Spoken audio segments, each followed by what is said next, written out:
ইনো, soda, baking powder কিছুর প্রয়োজন নেই। এক বাটি ভাতের সঙ্গে হাফ কাপের মতো কাঁচা চাল মিশিয়ে এত সুন্দর নরম তুলতুলে পিঠে বানানো যায় আমি নিজেও কখনো আগে জানতাম না। যখন আমি প্রথমবার বানিয়েছিলাম আমি নিজেই অবাক হয়ে গেছিলাম। দেখতেই পাচ্ছ কতটা সফট নরম হয়েছে, আর কিন্তু চালের আটারও প্রয়োজন হবে না। যখনই মন চাইবে এই পিঠেটা বানিয়ে খেতে পারবে। তো এখানে আমি 1 কাপের মতো কাঁচা চাল নিয়ে নিলাম। যে চালটা দিয়ে প্রতিদিন আমরা ভাত রান্না করি সেই চালটাই আমি এখানে ব্যবহার করেছি। তো এখানে তো আমি 1 কাপের মতো চাল নিয়েছি, চাইলে কিন্তু কম বেশি করে নিয়ে নিতে পারো। এবার এটা ভিজিয়ে রাখতে হবে। আমি এখানে 2 ঘন্টার মতো ভিজিয়ে রেখেছিলাম তাকে চালটা আরেকটু সফট হয়ে যায়। ঠিক 2 ঘন্টা পর আমি দেখাচ্ছি চালটা কিন্তু আগের থেকে অনেকটাই সফট হয়ে গেছে, আর এটা কিন্তু হাত দিয়েই ভেঙে যাচ্ছে।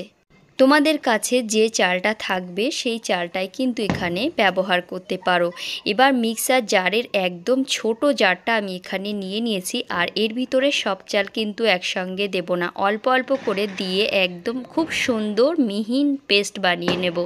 এই কাঁচা চাল পেস্ট করার কিন্তু একটা নিয়ম আছে। প্রথম অবস্থায় শুকনো যখন থাকবে তখন একটু ঘুরিয়ে নিতে হবে, তারপর অল্প অল্প করে পানি দিয়ে পেস্ট বানিয়ে নিতে হবে, তাহলে কিন্তু খুব সুন্দর পেস্ট তৈরি হয়ে যায়। এবার আমি এখানে 1 বাটির মতো ভাত নিয়ে নিলাম।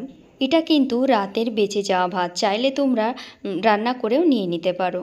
এবার আমি এই ভাতটা ওই মিক্সারের ভিতরে দিয়ে হালকা একটুখানি পানি দিয়ে একটা পেস্ট বানিয়ে নেব, কিন্তু এটা একদম পাতলা করে ফেলা যাবে না, তাহলে আমি যখন দুটো মেশাবো দুটোই পাতলা হয়ে গেলে কিন্তু লিকুইডটা একদম পাতলা হয়ে যাবে। যখন আমি এটা তেলের ভেতরে দিয়ে ভাজা করব তখন কিন্তু একদম ফেলিয়ে যাবে। তো এখানে দেখতে পাচ্ছ এই যে পেস্টটা কিন্তু একটু থকথকে হয়েছে। একেবারে পানি দেইনি তা না, একটু পানি দিয়েছি, কিন্তু অল্প করেই আমি এখানে পানিটা ব্যবহার করেছি। তো সমস্ত পেস্ট এর ভিতরে আমি দিয়ে দেবো, আর এবার এটা খুব ভালো করে মিক্সড করে নেব এই চালের পেস্টের সঙ্গে। সব থেকে বেশি ভালো রেজাল্ট পাওয়া যায় এটা যদি 4 থেকে 5 মিনিটের মতো একটু ফেটিয়ে নেওয়া যায়। আমি এখানে 1/4 কাপের মতো চিনি ব্যবহার করলাম, চাইলে তোমরা এর পরিবর্তে গুড়টাও ব্যবহার করতে পারো। আর এর ভিতরেই স্বাদ মতো নুনও দিয়ে দিলাম। আর এই চিনিটা দেওয়ার পরে কিন্তু যখন চিনিটা মেল্ট হবে তখন এই ব্যাটারটা কিন্তু একটু পাতলা হয়ে যাবে।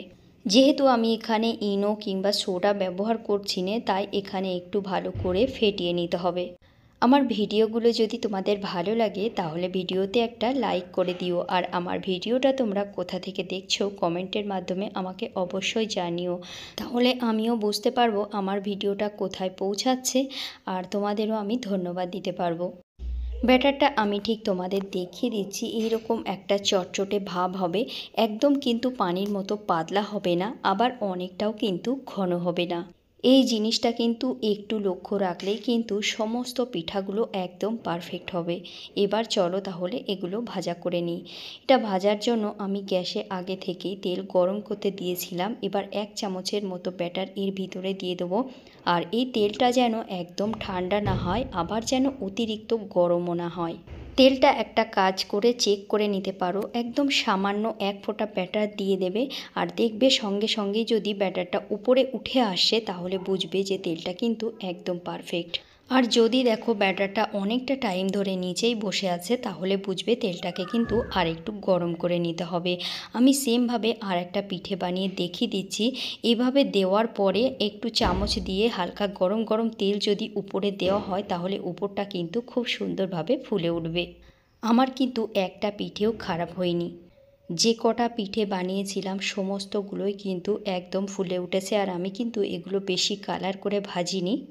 তোমরা যদি চাও একটু কড়া করে কালার করে ভেজে নিতে পারো নিজেদের পছন্দ মতো। তো দেখতেই পাচ্ছ এটা কিন্তু বানানোর 1 ঘন্টা পরে আমি দেখাচ্ছি, কারণ পিঠেগুলো বানাতে বানাতে আমার কিন্তু অনেকটাই টাইম হয়ে গেছিলো, আর এগুলো কিন্তু একদম পুরোপুরি এখন ঠান্ডা। এই পিঠেগুলো কিন্তু বিনা ফ্রিজে 2-3 দিন এমনি বাইরে রেখেই খাওয়া যায়, একদম কিন্তু খারাপ হয় না। আর এই রকমই কিন্তু একদম সফট থাকবে। যত ঠান্ডা হয় আমার মনে হয় যেন ততটাই সফট হয়ে যায়। আজকের রেসিপিটা তোমাদের কেমন লাগলো আমাকে অবশ্যই কিন্তু জানিও। আর আমার চ্যানেলে যদি তোমরা নতুন বন্ধু হয়ে থাকো তাহলে চ্যানেলটাকে সাবস্ক্রাইব করে রেখো। ফেসবুক থেকে দেখে থাকলে পেজটাকে ফলো দিয়ে রেখো। তাহলে আজকের মতো আসি, আবার দেখা হবে একটা নতুন ভিডিওতে।